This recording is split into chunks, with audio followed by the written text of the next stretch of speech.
Hello guys. तो हमारा जो चैप्टर चल रहा था वो है reproductive health, chapter number 3 of the NCERT class 12th book biology. और ये वीडियो नंबर 3 है जिसमें हम लोग देख रहे हैं मेथड्स ऑफ कॉन्ट्रासेप्शन। तो मेथड्स ऑफ कॉन्ट्रासेप्शन में क्या क्या होता है वो ध्यान से देखो। सबसे पहला होता है नेचुरल मेथड, दूसरे नंबर पे आता है बैरियर मेथड, तीसरे नंबर पे इंट्रायूटेराइन डिवाइसेस, फिर hormonal method and then last one is surgical method. ठीक है, तो जिसमें से हमने नेचुरल मेथड के बारे में बात कर लिया है पिछला वीडियो में। ठीक है, तो नेचुरल मेथड में 3 चीज़ें आती है। पहला है हमारा पीरियोडिक एब्स्टिनेंस। इसमें क्या होता है कि एक मेंस्ट्रुअल साइकिल जो 28 दिन का इंटरवल होता है, 28 दिन का साइकिल होता है 28 डेज़ का, उसमें एक टाइम गैप को अवॉइड किया जाता है इंटरकोर्स के लिए। ठीक है, जो कि 10th to 17th डे होता है। इस दिन क्वाइटस नहीं करना होता है पीरियोडिक एब्स्टिनेंस के लिए। विड्रॉल मेथड में क्या होता है, at the time of the sexual intercourse when mail जब इजिकुलेट करने वाला होता है सीमेन को वेजाइना के अंदर, एट जस्ट बिफोर द इजिकुलेशन वो अपने पेनिस को वेजाइना से विड्रॉ कर लेता है, वो होता है विड्रॉल मेथड। और इसका दूसरा नाम है coitus interruptus method. Third one होता है लैक्टेशनल एमेनोरिया। लैक्टेशनल एमेनोरिया में क्या होता है कि जो after pregnancy, after the delivery of the baby, जब चाइल्ड जो होता है वो मतलब ब्रेस्ट फीड कर रहा होता है, इंटेंस लैक्टेटिव मदर जो होता है उसमें मेंस्ट्रुअल साइकिल नहीं आते हैं अप टू 6 मंथ। ठीक है, जब तक वो ब्रेस्ट फीडिंग पे रहेगा बच्चा तब तक। ठीक है, तो उस समय जब इंटरकोर्स होता है तो उससे प्रेगनेंसी के चांसेस नील होते हैं, क्योंकि ओवा का फॉर्मेशन नहीं होगा, ओव्यूलेशन हो ही नहीं रहा है क्योंकि मेंस्ट्रुअल साइकिल नहीं हो रहे हैं। ठीक है, सेकंड मेथड हमने देखा था बैरियर मेथड। इसमें क्या किया जाता है, ओवम और स्पर्म को फिजिकली मीट होने से रोका जाता है, मतलब दोनों को फिजिकली मिलने नहीं दिया जाता। ठीक है, तो कॉन्डम्स के बारे में हमने पढ़ा था जो कि लेटेक्स रबर से बना होता है, मेल और फीमेल के लिए दोनों सेपरेट अलग अलग होता है। ठीक है, और इसका एक और एडवांटेज था कि इससे एसटीडी भी नहीं फैलता है। ठीक है, तो सेक्सुअली ट्रांसमिटेड इन्फेक्शन जो होते हैं उसको भी वो रोकता है। आज हम लोग देखेंगे इंट्रायूटेराइन डिवाइसेस, मतलब कुछ ऐसा डिवाइस है जिसको हम लोग यूट्रस के अंदर फिट कर देते हैं, यूट्रस के अंदर फिट करते हैं। इंट्रा यूटेराइन, इंट्रा मीन्स अंदर और यूटेराइन मतलब यूट्रस के अंदर। ठीक है, तो वो हो जाएगा इंट्रा यूटेराइन डिवाइसेस, जिसमें आता है हमारा copper T, copper 7। Actually it is made up of copper, that is why its name is copper T, copper 7, multi-load 375. These examples are taken from the NCERT biology book class 12th. So these are the intrauterine devices and the next one is the hormonal method. इसमें आता है OCP, oral contraceptive pill. ठीक है, LNG-20, ये सभी hormonal method है। ठीक है, इससे हार्मोन रिलीज हो रहा होता है। और उसके बाद आता है सर्जिकल मेथड, जिसमें वासेक्टोमी और ट्यूबेक्टोमी आता है। वासेक्टोमी में क्या होता है, सर्जरी के द्वारा वास डिफरेंस को काट करके बांध दिया जाता है, ताकि जो स्पर्म का फ्लो है ना, वो जो पाथ है ना, वो पाथ रुक जाए। ठीक है, पाथ ब्लॉक हो जाए इसीलिए। ठीक है, तो स्पर्म बाहर नहीं जाएगा। उस कंडीशन में जो भी सीमेन रहेगा मेल का, उसमें स्पर्म नहीं होगा, ऑल्दो सीमेन रिलीज होगा, एजुकुलेशन होगा। ट्यूबेक्टोमी जो होता है उसमें कट और टाइट कर देते हैं ओविडक्ट को, फैलोपियन ट्यूब को। हम लोग फोटो आगे देखेंगे। अभी बढ़ते हैं इंट्रायूटेराइन डिवाइस की तरफ। देखो यहाँ एक और चीज़ क्या क्या है बैरियर मेथड में, वो याद कर लेना। डायफ्राम भी आता है, सर्वाइकल कैप भी आता है और वॉल्ट्स भी आता है, तो इसका भी ध्यान रखना। ठीक है, आगे देखते हैं। Another effective and popular method, देखो एनसीईआरटी का डायरेक्ट लाइन आएगा तुम्हारे एग्जाम में कि इफेक्टिव और पॉपुलर मेथड कौन सा है, which one of the following is the most popular methods for the methods of contraception. इसमें बहुत सारा ऑप्शन रहेगा, एक रहेगा आईयूडी, तो you have to choose the IUD. तो another effective and popular method is the use of intrauterine devices. Those devices are inserted by the doctors or nurses in the uterus through vagina. Doctor और expert nurse इसको vagina के अंदर fit कर देते हैं. It is the most popular methods of the contraception. ठीक है, these intrauterine devices are presently available as the non medicated देखो इंट्रायूटेराइन डिवाइसेस में स्पेशली आएगा नॉन मेडिकेटेड कौन सा है, तो you have to remember Lippes loop. Lippes loop is the intrauterine devices which are non medicated. Non medicated intrauterine device कौन सा है, लिप्पे लूप है. Copper releasing intrauterine devices are, अभी जस्ट हमने बताया कॉपर टी, कॉपर 7, मल्टीलोड 375. तो याद रखना इंट्रायूटेराइन डिवाइसेस में नॉन मेडिकेटेड होता है कौन सा, लिपेज लूप. और कॉपर रिलीजिंग कौन सा होता है, 3 ठो दिया हुआ एग्जाम्पल याद कर लो, कॉपर टी, कॉपर 7 और मल्टीलोड 375. और एक होता है hormone releasing intrauterine devices. Hormone releasing में क्या क्या आता है, प्रोजेस्टासर्ट और LNG20. You have to mention here also. Hormonal method में प्रोजेस्टासर्ट भी आता है. तो ये सभी इंट्रायूटेराइन डिवाइसेस हैं, ठीक है. ये इंट्रायूटेराइन डिवाइस के अंदर ही आता है, ध्यान रखना, ठीक है. ये नहीं है, ये हार्मोनल मेथड है, लेकिन ये पिल्स के रूप में लिया जाता है. चलो आगे देखो. Intrauterine devices increase the phagocytosis of the sperm. Sperm को वो खा जाते हैं, किल कर देते हैं, डिस्ट्रॉय कर देते हैं with the uterus. And the copper ion release suppress the sperm. देखो कॉपर आयन जो भी होता है वो स्पर्म के मोटिलिटी को रोक देता है, जिससे वो फर्दर सर्विक्स की तरफ और फर्दर यूट्रस में नहीं पहुंच पाता है. The fertilising capacity of the sperm इससे ख़त्म हो जाता है.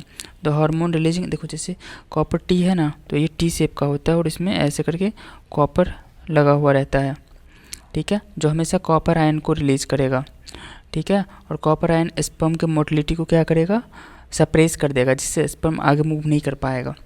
आई थिंक समझ में आ गया होगा. तो आगे नहीं मूव कर पाएगा तो क्या ये ओवम तक पहुंच पाएगा, नहीं, ओवम तक नहीं पहुंचेगा तो फर्टिलाइजेशन नहीं हो पाएगा, ठीक है. आगे देखते हैं. The hormone releasing intrauterine devices in addition make the uterus unsuitable for implantation. अब देखो जो हार्मोन रिलीजिंग होता है ना, वो यूट्रस को अनसूटेबल कर देता है, ये सूटेबल नहीं रहता इम्प्लांटेशन के लिए. If in the there is condition of when fertilization occurs then the uterus is not suitable for the implantation. उस समय यूट्रस इम्प्लांटेशन के लिए सूटेबल है ही नहीं है. अगर वो जायगोट या एम्ब्रियो इम्प्लांटेशन के लिए आता है, फिर भी वो इम्प्लांट नहीं कर पाएगा, because there is a hormone releasing intrauterine devices जो कि यूट्रस को इम्प्लांटेशन के लिए सूटेबल नहीं रहने देता, अनसूटेबल कर देता है. And the cervix hostile to sperm. Intrauterine devices are the ideal contraceptives for the females who want to delay pregnancy. किसके लिए ये आइडियल कॉन्ट्रासेप्टिव है, तो जो फीमेल को डिले प्रेगनेंसी चाहिए, बहुत लंबे समय के बाद, एक लंबे गैप के बाद प्रेगनेंसी चाहिए, ठीक है, उसके लिए ये बेस्ट मेथड होता है. Space children. स्पेस चिल्ड्रन का मतलब यहाँ पर ऐसा नहीं कि स्पेस में चिल्ड्रन, ऐसा कुछ नहीं. Space is the time gap between the first children and second children. अगर वो कॉन्ट्रासेप्टिव्स का इस्तेमाल नहीं करती है तो फर्स्ट चिल्ड्रन आया और 6-7 महीने के बाद या 1 साल के बाद तुरंत हो सकता है वो सेकेंड टाइम भी प्रेग्नेंट हो जाए, ठीक है. तो उस कंडीशन में उसको इंट्रायूटेराइन डिवाइस डॉक्टर सजेस्ट करते हैं कि आप इसको यूज़ करो. और ये मान लो कि उनको 2 साल या 3 साल, 4 साल, 5 साल या 10 ज़्यादा हो गया, 5-6 साल का गैप चाहिए या 4-5 साल का गैप चाहिए फर्स्ट चिल्ड्रन और दूसरे चिल्ड्रन के बीच में, तो उसके लिए बेस्ट है intrauterine devices. It is the most widely accepted method of the contraception in India. ऐसा भी क्वेश्चन पूछेगा कि इंडिया के अंदर सबसे ज़्यादा कौन सा मेथड एक्सेप्टेड है, ठीक है, natural method, barrier method, intrauterine devices. तो तुमको सेलेक्ट करना होगा intrauterine devices is most widely accepted methods for the methods of contraception in India. Bharat के अंदर सबसे ज़्यादा जो एक्सेप्टेड मेथड है ना, वो कौन सा है, तो वो ओरल सॉरी वो है इंट्रायूटेराइन डिवाइसेस. अब हम लोग बात करते हैं oral administration, OCP, oral contraceptive pill. You have to write OCP, oral contraceptive pills, ठीक है. आगे देखो, oral administration of a small dose of either progesterone. देखो OCP जो होता है ना, उसमें हार्मोन होता है प्रोजेस्टोजेंस और प्रोजेस्टेरॉन एस्ट्रोजन कॉम्बिनेशन होता है उसके अंदर. Is another contraceptive method used by the females. तो महिलाओं के द्वारा दूसरा मेथड जो यूज़ किया जाता है वो होता है और मतलब वो टैबलेट्स खाती है, तो उसको ओरल कॉन्ट्रासेप्टिव पिल बोलते हैं. They are used in the form of the tablets and hence are popularly called the pills. तो जो पिल्स होता है ना, वो भी एक तरह का मेथड्स ऑफ कॉन्ट्रासेप्शन होता है, जिसको ओरल कॉन्ट्रासेप्टिव पिल कहा जाता है. दो हार्मोन का कॉम्बिनेशन होता है, या तो होगा उसमें एस्ट्रोजन प्रोजेस्टेरोन प्रोजेस्टेरॉन कॉम्बिनेशन यानी तो प्रोजेस्टोजेंस होगा केवल और केवल, ठीक है। Pills have to be taken daily for the period of 21 days starting preferably within the first 5 days of the menstrual cycle. देखो मेंस्ट्रुअल साइकिल का जो पहला 5वां दिन होता है, मतलब जितना दिन ब्लीडिंग चला उसके बाद से 21 दिन तक लेना होता है, ठीक है। First 5 days of the menstrual cycle after the gap of the 7 days during which the menstruation occurs. देखो ध्यान रखना, ये जो OCP लिया जाता है ना, ये 21 दिनों के लिए लिया जाता है। और ये कब से स्टार्ट करना होता है? ये स्टार्ट करना होता है मेंस्ट्रुएशन शुरू हुआ और मेंस्ट्रुएशन समाप्त हो गया, तो जिस दिन समाप्त हुआ उस दिन से लेना होता है। मतलब जब तक ब्लीडिंग है in that time period you do not have to take the contraceptive pill, after that you have to take the contraceptive pill. मतलब ब्लीडिंग समाप्त हुआ उसके बाद से स्टार्ट करना होता है, ठीक है। It has to be repeated in the same pattern till the female desire to prevent the conception. और ये इसी पैटर्न में मतलब 7 दिनों का गैप कर करके जितना दिन ब्लीडिंग रहेगा उतना दिन टैबलेट नहीं लेना है। उसके बाद सीक्वेंस में हमेशा टैबलेट खाना होता है, एक एक टैबलेट हर दिन। तो इसी गैप में वो टैबलेट लेती है। और ये कब तक लेना होता है? जब तक वो लेडीज़ या महिला नहीं चाहती है कि उसको वो प्रेग्नेंट हो, ठीक है। दे इनहेबिट ओव्यूलेशन। एक्चुअली वो टैबलेट में जो हार्मोनल कॉम्बिनेशन होता है वो ओव्यूलेशन को इनहेबिट करता है, इम्प्लांटेशन को, as well as the alter the quality of the cervical mucus to prevent the retarded the entry of the sperm. देखो क्या क्या करेगा। पहली बात ओव्यूलेशन को इनहेबिट करेगा, ठीक है, ओव्यूलेशन नहीं होने देगा। दूसरी बात यूट्रस को वो ऐसे बना देगा ताकि वो इम्प्लांटेशन हो ही नहीं पाएगा, ठीक है। और वो सर्वाइकल म्यूकस का जो क्वालिटी होता है ना उसको भी अल्टर कर देता है, जिससे आसानी से मेंस्ट्रुअल साइकिल आ जाता है, ठीक है। ये काम होता है। Pills are the very effective with lesser side effects and as well as accepted by the females. देखो जो पिल्स होता है ना वो बहुत इफ़ेक्टिव होता है, उसका साइड इफ़ेक्ट भी बहुत कम होता है, ठीक है। और ये फीमेल्स के द्वारा एक्सेप्ट किया जाता है, मतलब एज वेल एक्सेप्टेड है, मतलब मोस्ट ऑफ द बहुत सारे फीमेल इसका इस्तेमाल करती है, ठीक है। अब यहाँ पर देखो पिल्स के रूप में आता है वंस अ वीक, एक नया है, ध्यान से देखो, सहेली the new oral contraceptive for the females. ये नया है मार्केट में। कंटेन्स द नॉन एस्ट्रॉइडल, ये बाद बाकी ये सब था ना उसमें स्ट्रॉइडल होता है, स्ट्रॉइड कॉम्बिनेशन होता है, लेकिन जो सहेली है सहेली के अंदर स्ट्रॉइड कंटेंट नहीं होता, that is why it is the non steroidal preparation. It is once a week, याद रखना एग्जाम में आएगा तो ऐसे टिक करना इसको। वंस अ वीक पिल कौन सा है? वंस अ वीक मतलब कि you have to take only 1 pill in a week, एक सप्ताह में एक ही पिल खाना होता है। वंस अ वीक सहेली नाम है इसका, ठीक है। CDRI central drug research institute Lucknow के अंदर है, ठीक है। इंडिया के अंदर जो यूपी है, यूपी में लखनऊ है, लखनऊ के अंदर है CDRI central drug research institute, वो सहेली को बनाती है। तो ये अभी जो इन्फॉर्मेशन हमने बताया उसको याद रखना। Central drug research institute Lucknow सहेली को प्रिपेयर करता है, बनाता है वो, ठीक है। Pill which is very few side effects and although high contraceptive value. देखो सप्ताह में एक ही लेना होता है, इसका कॉन्ट्रासेप्टिव वैल्यू भी ज़्यादा है, ठीक है, और साइड इफ़ेक्ट भी बहुत कम है, और इसमें स्टेरॉइड नहीं होता। इतनी बातें याद रखना, ठीक है। आगे देखो हार्मोन वाला प्रोजेस्टेरोन्स अलोन और in combination with estrogen can also be used by the females as injections. अब देखो ये तो ओरल कॉन्ट्रासेप्टिव पिल था, यानी कि हार्मोन को वो खा रही है। दूसरा होता है इसी कॉम्बिनेशन को इंजेक्शन के रूप में लेना, ठीक है। और इम्प्लांट्स अंडर द स्किन, ये जो देख रहे हो ना आप, ये इम्प्लांट है, इसको स्किन के अंदर फिट किया जाता है, ठीक है। और स्किन के अंदर फिट कर देने से क्या होता है, ये हार्मोन को कुछ कुछ करके थोड़ा थोड़ा अमाउंट में रिलीज़ करते रहेगा, और वो फीमेल के अंदर जब तक ये लगा रहेगा तब तक वो फीमेल प्रेग्नेंट नहीं होगी। तो most of the females also use this type of the contraceptive method. वो अपने डॉक्टर्स के द्वारा स्किन के अंदर लगवा लेती है क्या, इम्प्लांट को। इससे वो 2 हार्मोन रिलीज होते हैं, या तो वो प्रोजेस्टेरोन होगा या तो इसके साथ एस्ट्रोजन का कॉम्बिनेशन होगा। तो स्किन के अंदर फिट किया जाता है इम्प्लांट को, ध्यान रखना। Their mode of action are similar to that of the pills. अब बात एक ही है ना, दोनों में हार्मोन है तो एक्शन भी दोनों का क्या होगा, सेम होगा। Effective periods are much longer. अब देखो पिल्स तो डेली लेना पड़ता है, लेकिन जब इसको एक बार स्किन में फिट कर देते हैं इम्प्लांट को, तो इसका जो इफेक्टिव पीरियड है बहुत लंबे समय तक होता है। जब तक वो अंदर में है तब तक वो कॉन्ट्रासेप्शन का काम करेगा।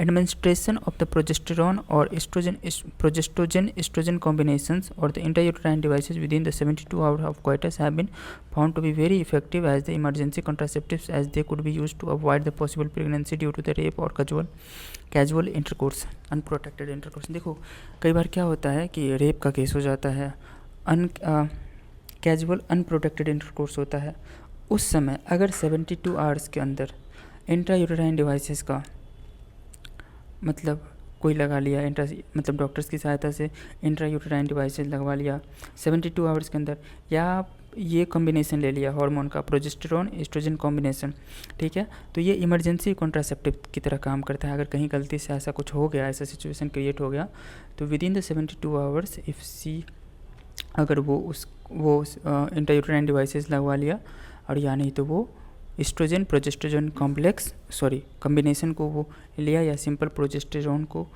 एडमिनिस्ट्रेट किया, मतलब कि उन्होंने ले लिया पिल्स के रूप में, तो वो इमरजेंसी कॉन्ट्रासेप्टिव की तरह काम करेगा और वहाँ से प्रेगनेंसी नहीं होगी। फिर सर्जिकल मेथड होता है उसके, सबसे बाद वाला है सर्जिकल मेथड।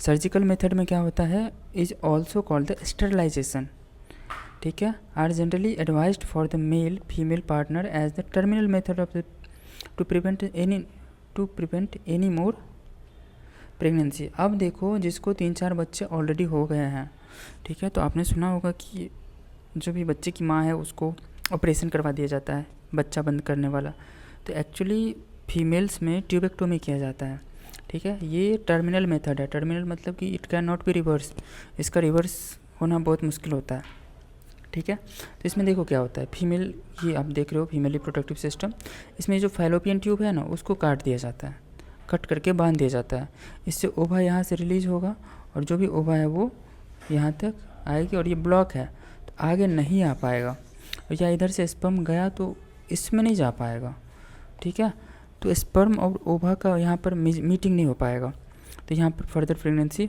नहीं होगा क्योंकि फर्टिलाइजेशन नहीं होगा। और ये टर्मिनल मेथड है, अगर एक बार हो गया तो हमेशा के लिए परमानेंट स्टरलाइजेशन हो गया।